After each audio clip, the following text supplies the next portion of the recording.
नमस्कार। मैं प्रद्युमन जोशीला। हरियाणा में चुनाव हुआ डिक्लेयर।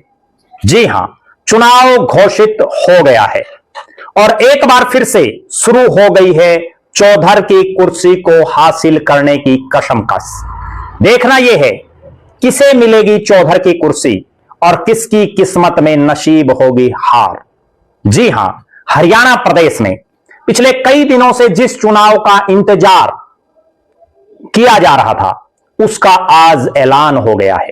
बैसाखी के पावन पवित्र त्योहार पर और बाबा साहब डॉक्टर भीमराव अंबेडकर की जयंती से पूर्व दिन हरियाणा के चुनाव आयुक्त देवेंद्र सिंह कल्याण ने प्रेस कॉन्फ्रेंस की, जिसमें उन्होंने हरियाणा के इस बहुचर्चित चुनाव की घोषणा की। और इस चुनाव की घोषणा के साथ ही शुरू हो गया टिकटों को लेकर के तिकड़मबाजी, टिकटों को लेकर के जोड़ तोड़, नेताओं की हाजिरी से लेकर के मार्केटिंग और मैनेजमेंट का खेल। आज जिन जिन इलाकों में चुनाव घोषित हुआ, 7 हरियाणा के इलाके, जिनमें 3 नगर निगम पंचकुला, अंबाला और सोनीपत, रेवाड़ी नगर परिषद और रोहतक का सांपला, हिसार का उकलाना और आहिरवाल का धारूहेड़ा इलाका, वहां की नगर पालिका, कुल मिलाकर के 7 जगह यह चुनाव घोषित हुआ। हमने आपको पहले ही बता दिया था कि आज हरियाणा में एक बहुत बड़ा चुनाव घोषित होने वाला है और उसकी विधिवत घोषणा हो गई है। पहले मैं आपको सिलसिलेवार तरीके से बता देता हूं कि यह जो चुनाव है, इस चुनाव को हरियाणा प्रदेश की आने वाली राजनीति के लिए बड़ा महत्वपूर्ण माना जा रहा है। यह चुनाव तय करेगा कि हरियाणा प्रदेश में भविष्य की राजनीति किस कदर आगे बढ़ेगी, कौन सी पार्टी आगामी समय में सत्ता में होगी या सत्ता के नजदीक होगी और कौन सी पार्टी विपक्ष में होगी, कौन बिल्कुल हाशिए पर चली जाएगी। आज जो चुनाव डिक्लेयर हुआ, पहले मैं आपको उसका थोड़ा विस्तार पूर्वक बता देता हूं। आज मुख्य चुनाव के अलावा कई जगहों के उपचुनाव की भी घोषणा की गई है, जो सिलसिलेवार तरीके से मैं आपको बता देता हूं। हरियाणा राज्य के चुनाव आयुक्त देवेंद्र सिंह कल्याण ने जो घोषणा की प्रेस कॉन्फ्रेंस के माध्यम से, उसमें 3 नगर निगमों यानी अंबाला, पंचकुला और सोनीपत के महापौरों और सभी वार्डों के सदस्यों के पदों यानी तमाम पार्षद और महापौर एवं नगर परिषद रेवाड़ी और 3 नगर पालिकाओं यानी सांपला रोहतक का, रेवाड़ी का धारूहेड़ा और हिसार का उकलाना के अध्यक्षों और सभी वार्डों के सदस्यों के आम चुनाव। जी हां, ये 7 जगह आम चुनाव हो रहे हैं। आम चुनाव जो 5 साल बाद होते हैं, वो चुनाव हो रहे हैं और सदस्यों के 6 रिक्त पदों यानी 6 जगह उपचुनाव हो रहा है, जिनमें नगर परिषद टोहाना जो फतेहाबाद जिले में आता है के वार्ड नंबर 17, नगर परिषद झज्जर जो झज्जर जिले में है के वार्ड नंबर 13, नगर पालिका राजौंद जो कैथल जिले में है के वार्ड नंबर 11, नगर पालिका त्रावड़ी जो करनाल जिले में है वार्ड नंबर 8, नगर पालिका कनीना जो महेंद्रगढ़ में आता है के वार्ड नंबर 14 और नगर पालिका साढौरा जो यमुनानगर में है के वार्ड नंबर 9 के उपचुनाव का कार्यक्रम आज जारी कर दिया है। मैं पहले आपको कार्यक्रम बता देता हूं, फिर आगे हम विस्तार से चर्चा करेंगे।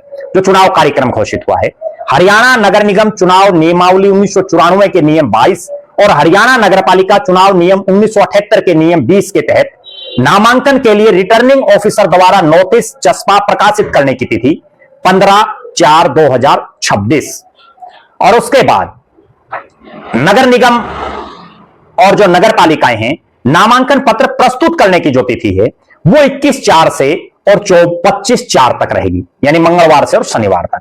उसके बाद नामांकन पत्रों की जो जांच पड़ताल होगी वो 27 तारीख को सोमवार के दिन। नाम वापसी लेने की जो तिथि है वो 28/4 है। चुनाव चिन्ह भी 28/4 को बांटे जाएंगे जैसे ही नाम वापस लिए जाएंगे। उसके बाद कौन कौन प्रत्याशी चुनावी मैदान में है, वो जो सूची है वो 28/4/2026 को फाइनल हो जाएगी और इसके बाद होगा चुनाव की रणभेरी बज चुकी है। जो चुनाव का कार्यक्रम जारी किया गया है, 10 मई 2026 को यह चुनाव होगा, 10 मई 2026 रविवार के दिन। और अगर कहीं उपचुनाव की कोई नौबत आती है या कहीं दोबारा रिपोल होता है तो वहां 12 मई मंगलवार को पुनः अगर कहीं भी चुनाव होता है और इसके बाद 13 मई वो तारीख होगी जिस दिन चौधर की कुर्सी का फैसला होगा, नतीजे आ जाएंगे। उस दिन पता चल जाएगा कि कौन इन इलाकों में चुनाव जीतेगा। यानी हरियाणा प्रदेश का एक ऐसा चुनाव जिस पर पूरे हरियाणा की नजरें। कारण 3 नगर निगम जो तीनों बड़े महत्वपूर्ण, अंबाला जो मुख्यमंत्री नायब सिंह सैनी का घरी जिला, लेकिन यहां लोकसभा में भी अंबाला शहर में कांग्रेस का कैंडिडेट जीता हुआ है, विधानसभा में भी अंबाला शहर में कांग्रेस जीती हुई है। उस लिहाज से यहां बीजेपी के लिए कांटों भरी राह रहेंगी। और पंचकुला में यहां भी सांसद कांग्रेस का, विधायक कांग्रेस का, यहां भी कांटों भरी डगर रहेगी। सोनीपत में हुड्डा परिवार की बहुत बड़ी अग्नि परीक्षा होगी।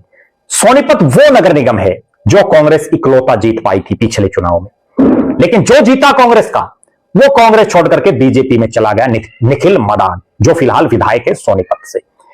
नगर परिषद की बात कर लें, रेवाड़ी में भी बड़ी अग्नि परीक्षा है 2 बड़े राव नेताओं की, राव इंद्रजीत सिंह और कैप्टन अजय सिंह यादव। इसी तरह से सांपड़ा में भी बड़ी अग्नि परीक्षा है चौधरी भूपेंद्र सिंह हुड्डा की, और सांपड़ा में अग्नि परीक्षा सतीश नांदल की भी होगी, जिनको राज्यसभा का चुनाव भी लड़ाया गया निर्दलीय प्रत्याशी के तौर पर, क्योंकि सतीश नांदल भी इस इलाके से कई मर्तबा चुनाव लड़ चुके हैं। हालांकि वो चौधरी भूपेंद्र सिंह हुड्डा को टक्कर तो उन्होंने दी, लेकिन हार गए, हर बार हार नसीब हुई, उनकी भी अग्नि परीक्षा है। इसी तरह से धारूहेड़ा की हम बात कर लें, वो भी रेवाड़ी में पड़ता है, वहां भी रेवाड़ी जिले के नेताओं की बड़ी अग्नि परीक्षा है।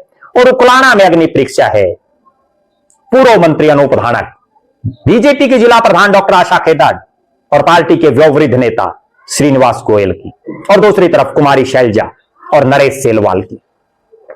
इन चुनाव की घोषणा के बाद एक बहुत बड़ा सवाल यह है कि क्या जेजेपी, इनेलो और आम आदमी पार्टी भी अपने चुनाव चिन्ह पर चुनाव लड़ने की हिम्मत दिखा पाएंगी और उनको तमाम वार्डों और तमाम चेयरमैन के प्रत्याशी मिल पाएंगे, मेयर के प्रत्याशी मिल पाएंगे।